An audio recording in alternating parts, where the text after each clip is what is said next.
തന്നെ വൻമരം. ഈ വൻമരത്തെ അങ്ങനെയൊന്നും താഴെ ഇറക്കാൻ ആർക്കും സാധിക്കില്ല.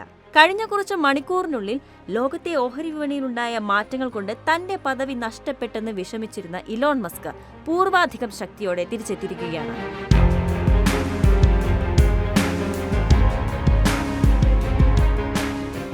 ലോകത്തെ ഏറ്റവും വലിയ കോടീശ്വരൻ എന്ന പദവി ഇലോൺ മസ്കിന് നഷ്ടമായി എന്നും ലാറി എല്ലിസൺ എന്ന ഒറാക്കിൾ സഹസ്ഥാപകൻ അതോടെ ഒന്നാം സ്ഥാനത്ത് എത്തിയെന്നുമുള്ള വാർത്ത വന്ന് മണിക്കൂറുകൾ പിന്നിട്ടതും ആ സ്ഥാനം മസ്ക് തിരിച്ചുപിടിച്ചു എന്ന വാർത്തയും അതോടൊപ്പം വന്നു.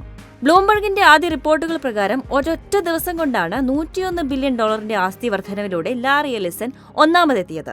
$385 ബില്യൺ ആസ്തി ഉണ്ടായിരുന്ന മസ്കിനെ മറികടന്ന് ലാറിയുടെ ആസ്തി $393 ബില്യൺ ആയി എന്നായിരുന്നു കണക്ക്. എന്നാൽ ഒരു ദിവസം മുഴുവൻ പോലും ആ പദവി നിലനിർത്താൻ കഴിയാതെ ലാറി പട്ടികയിൽ നിന്ന് പിന്തള്ളപ്പെടുകയായിരുന്നു. ബ്ലൂംബർഗിന്റെ പുതിയ റിപ്പോർട്ട് അനുസരിച്ച് $1 ബില്യൺ വ്യത്യാസമാണ് ഇരുവരും തമ്മിൽ ഇപ്പോൾ നിലനിൽക്കുന്നത്. അതിൽ $384.2 ബില്യൺ എലിസന്റെ $383.2 ബില്യൺ മസ്ക് മറികടക്കുകയും ചെയ്തു.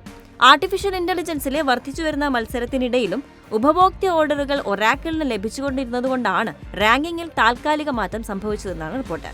ഇതാദ്യമായല്ല ഇലോൺ മസ്കിന് ലോകസമ്പന്നൻ എന്ന പദവി നഷ്ടപ്പെടുന്നതും പിന്നീട് അത് തിരിച്ചുപിടിക്കുന്നതും. 2021 ഇലോൺ മസ്ക് ആദ്യമായി ലോകത്തെ ഏറ്റവും ധനികനായ വ്യക്തിയായി മാറിയത്. Amazon.com ഇൻകോർപ്പറേറ്റഡിന്റെ ജെഫ് ബെസോസിനും LVMHന്റെ ബെർണാർഡ് അർണോൾട്ടിനും മുന്നിൽ 2021 ശേഷം ഇടയ്ക്കുന്ന മസ്കിന് കാലിടറിയിരുന്നു. എങ്കിലും കഴിഞ്ഞ വർഷം ആ ഒന്നാം നമ്പർ മസ്ക് തിരിച്ചു പിടിക്കുകയും മാസങ്ങളോളം ലോകസമ്പന്നനായി തുടരുകയും ചെയ്തു.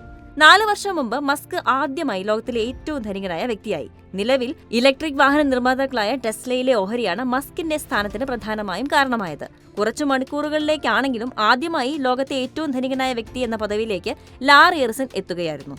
ഒറാക്കിളിന്റെ ഏറ്റവും വലിയ വ്യക്തിഗത ഓഹരി ഉടമയാണ് 81 വയസ്സുള്ള ലാറി. 1992 ശേഷം ഒറ്റ ദിവസത്തെ ഏറ്റവും വലിയ നേട്ടം സ്വന്തമാക്കിയ ലാറി ഫോബ്സിന്റെ റിയൽ ടൈം ശതകോടീശ്വര പട്ടിക പ്രകാരം രണ്ടാമനാണ്. 1977 ലാറി ഒറാക്കിൾ സ്ഥാപിക്കുന്നത്. 4 പതിറ്റാണ്ടുകൾക്കുടനീളം കമ്പനി സാങ്കേതിക വിദ്യയിൽ വിവിധ തലങ്ങളിൽ വിജയം നേടിയിട്ടുമുണ്ട്. നിലവിൽ $950 ബില്യൺ വിപണി മൂല്യമുള്ള ഒറാക്കിളിന്റെ ഓഹരികളാണ് ലാറി എല്ലിസന്റെ ആസ്തിയുടെ ഭൂരിഭാഗവും.